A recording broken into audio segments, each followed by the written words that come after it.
Hello and welcome back to the Dusty Codex. In the 13th century BCE, the ancient world was dominated by two colossi. To the south, the Golden Empire of Egypt, a civilization already 2,000 years old. To the north, in the rugged highlands of Anatolia, the iron-fisted Hittite Empire.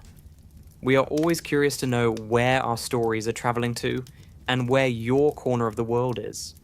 Please let us know in the comments where you are watching from today. Also, we value your feedback.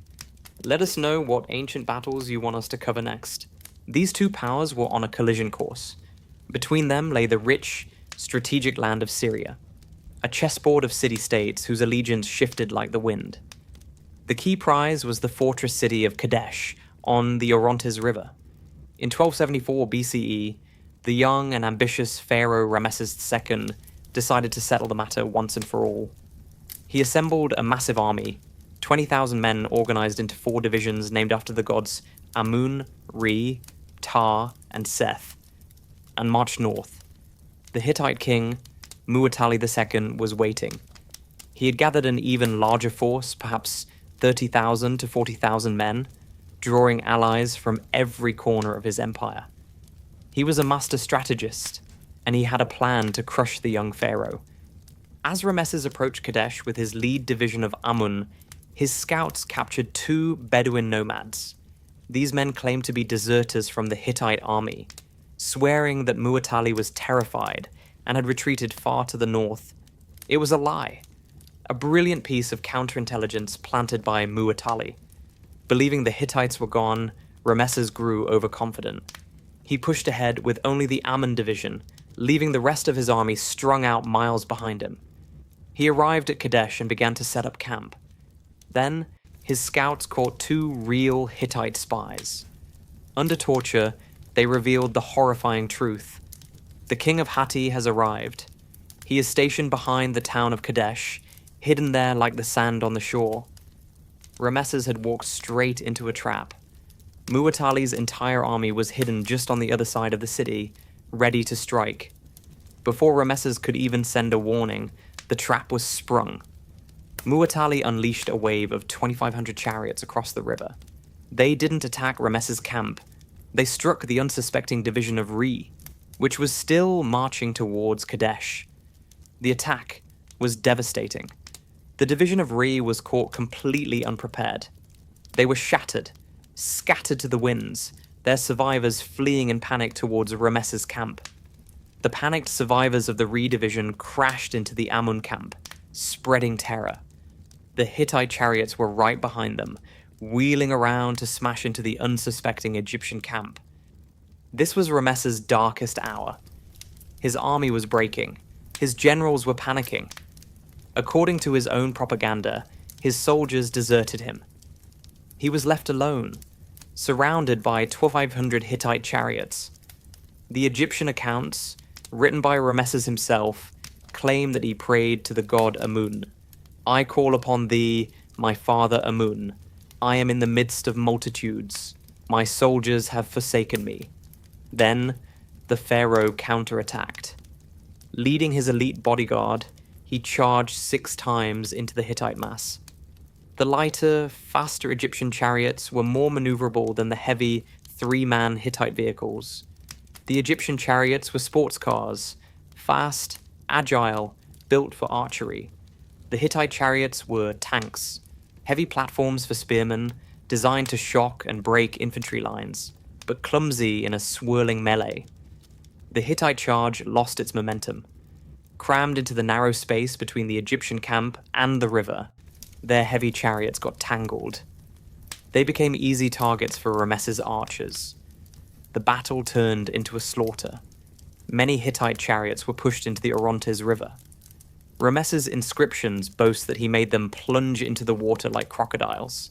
Just as Ramesses was about to be overwhelmed, salvation arrived.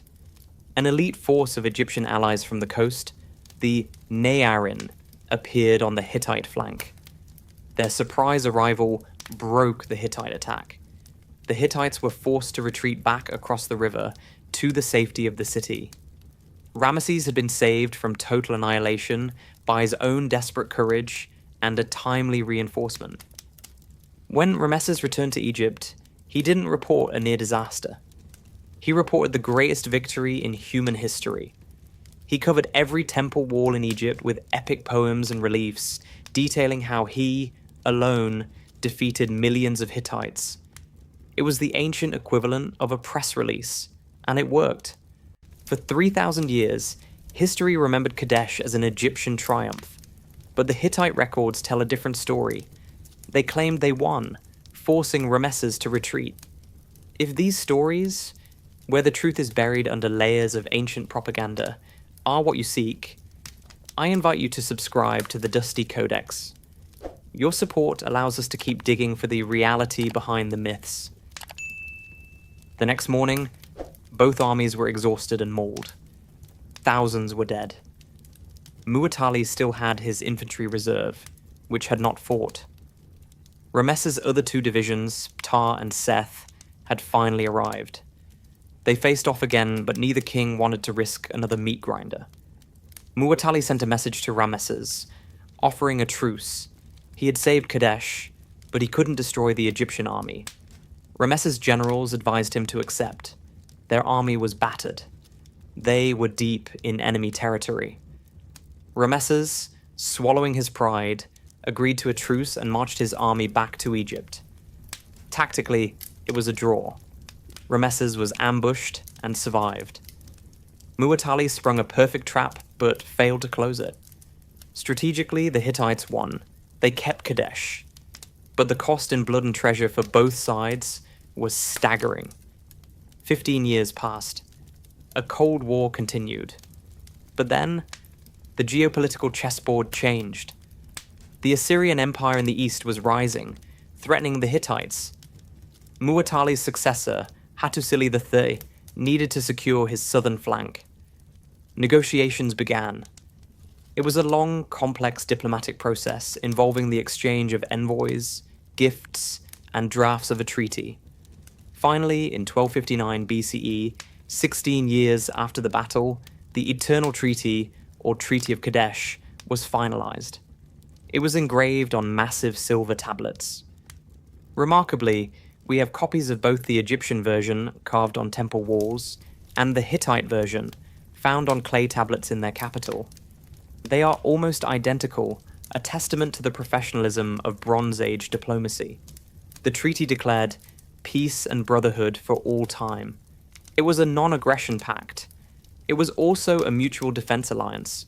If one was attacked, the other would send aid. The peace held. It was cemented years later when Rameses married a Hittite princess.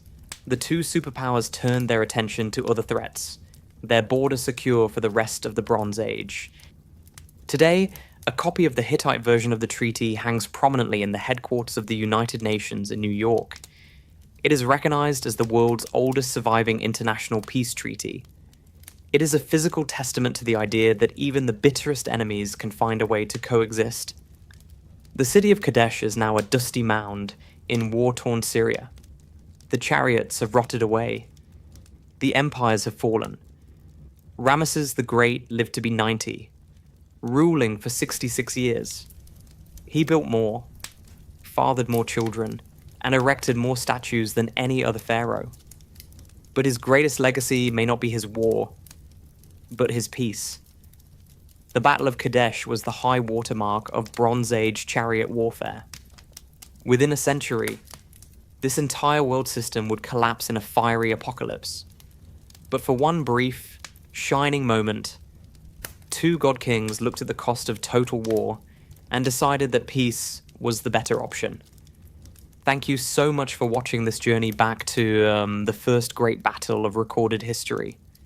If you enjoyed this deep dive into the clash of empires and the birth of diplomacy and want to support our work, please consider liking and subscribing. Your support is what keeps the Dusty Codex open. Until next time, stay curious.